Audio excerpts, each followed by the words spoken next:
Giga ભાઈ વિનાના ઘર સુના સુના લાગે, ઘર સુના સુના લાગે. સુનાયા ઘર લાગે, સુના ઘરના આંગણા લાગે. આ ગીગા ભાઈ વિનાના ઘર સુના સુના લાગે, ઘર સુના સુના લાગે.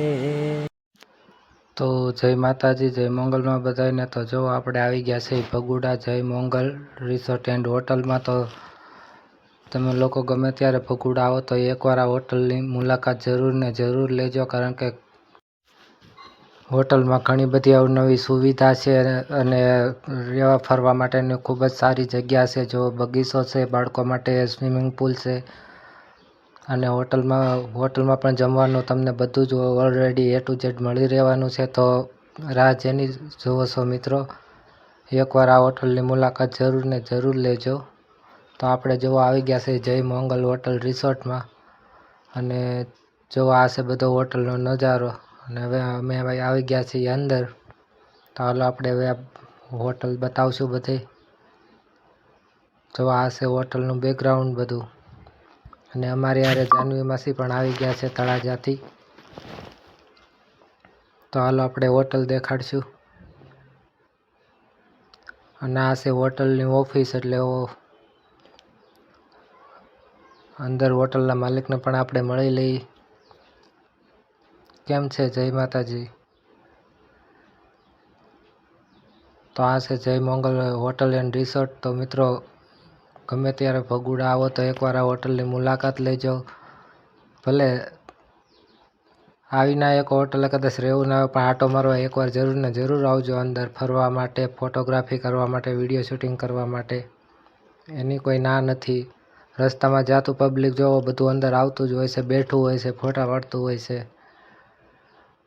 તો ખાલી આમથા આટો મારવા આવો એવું લાગે તો, કારણ કે અમે લોકો તો જો આવ્યા છીએ, બહુ જ મજા આવી ગઈ છે. બહુ જ ફરવા અને બેઠવા લાયક જગ્યા છે.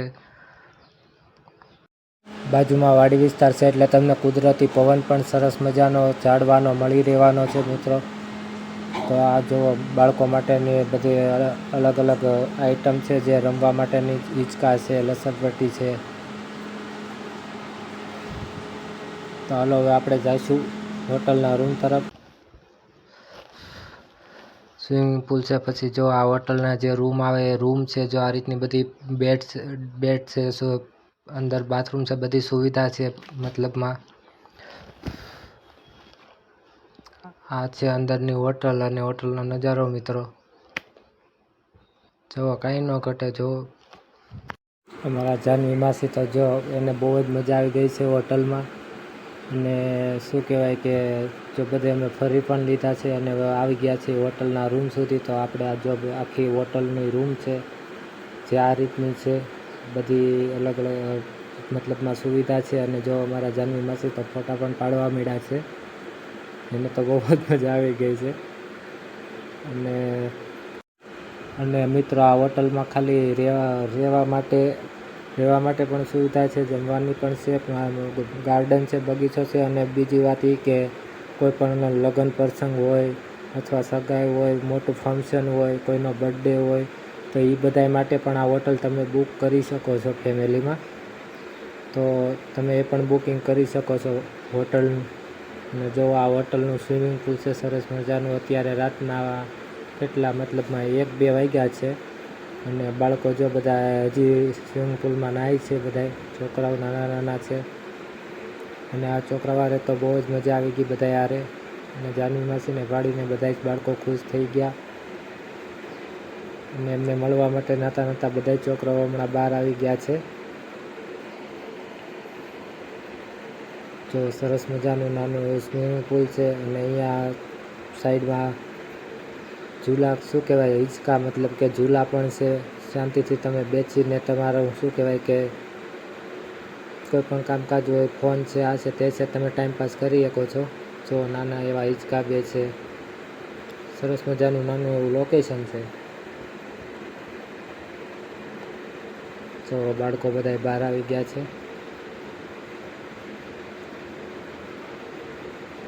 અને જો આ રીતનું કંઈક છે બધું હોટલનો નજારો છે, આ બધું લોકેશન છે. આપણે સ્વિમિંગ પુલ હવે જોઈ લીધું, તો હાલો હવે આપણે જઈશું જમવાની મતલબ કે રસોઈ ઘર તરફ.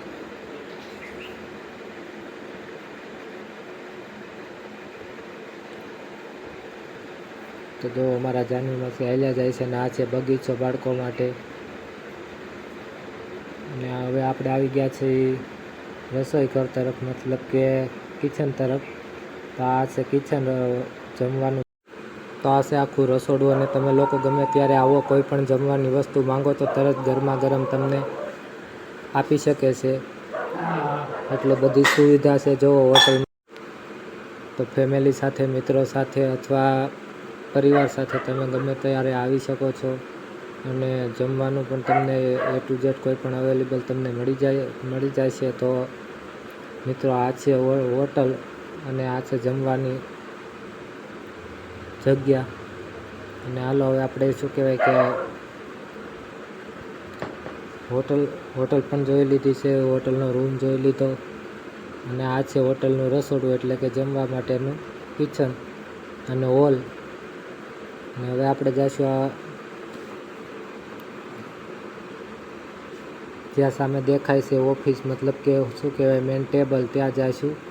કારણ કે ત્યાં જે ફોટો દેખાય છે ને એ માનો ને હું જ્યારે 12મું ભણતો ને ત્યારે એ ભાઈના દુકાને બેસતો ને ભણતો, ત્યારે મને દુકાને રાખ્યો હતો. મતલબ મેં એમની દુકાનમાં બહુ કામ કર્યું છે. ત્યારે એ ભાઈ જીવતા હતા.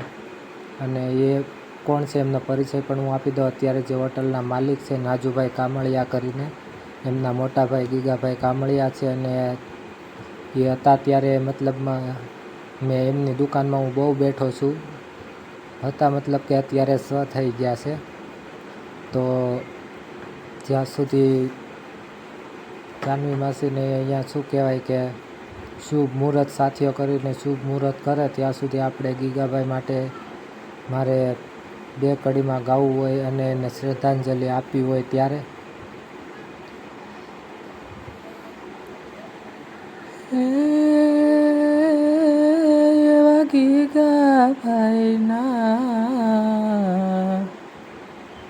એવા ગીગાભાઈના સ્વર્ગથી ઉતરા વિમાન રે, એને રમના તેડા આવ્યા રે, લોલ હરીના તેડા આવ્યા રે લોલ. ચિઠ્ઠી ન કોઈ સંદેશ, जाने वो कौन सा देश, कहाँ तुम चले गए.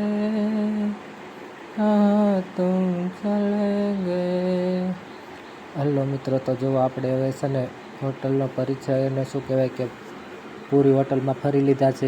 બગીચો જોઈ લીધો છે, રૂમ જોઈ લીધા છે,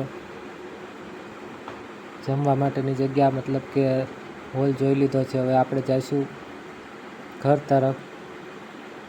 જાનવી માસી તો જો હાલવા મળ્યા છે અને એને તો બહુ જ મજા આવી ગઈ છે. અને એ તો છે ને તૈયાર થવા પણ આપણા પાર્લરે આવ્યા છે માટે મેકઅપ અને હેરસ્ટાઈલ પણ મેં જ લઈ આપી છે. એટલે મિત્રો પાર્લરનું કામ પણ મારું કંઈ પણ તમને ગમે જો જાનવી માસીને આપણે તૈયાર કર્યા છે. તો મિત્રો પાર્લરનું પણ કોઈ પણ A to Z કામ હોય તો તમારે મારો કોન્ટેક કરવો. અને હાલો હવે આપણે આપણે હોટલેથી બહાર જઈએ છીએ. જો લોકો ફરવાને ફોટોગ્રાફી માટે અંદર આવે છે, કોઈ બેસવા આવે છે. જો કેટલો સરસ નજારો છે. અને આ છે હોટલની દુકાન, રોડ ટચની બાજુમાં જ છે. અને જો મિત્રો આપણે પૂરી હોટલ ફરી લીધા પણ ક્યાંય હોટલના માલિક નહોતા. અત્યારે છેલ્લે જતાં હોટલના માલિક પણ મળી ગયા છે, નાજુભાઈ કામળિયા. અને જે આપણે ફોટામાં હતા એમના મોટા ભાઈ છે ગીગાભાઈ કામળિયા. તો હાલો હવે આપણે ઘર તરફ જઈશું. જો આ આખી હોટલ છે. અને આ હોટલ તમે કોઈ પણ શુભ પ્રસંગે, લગ્ન પ્રસંગે અને હોટલ બુક કરી શકો છો. તો જય માતાજી, જય મંગલમાં બધાય.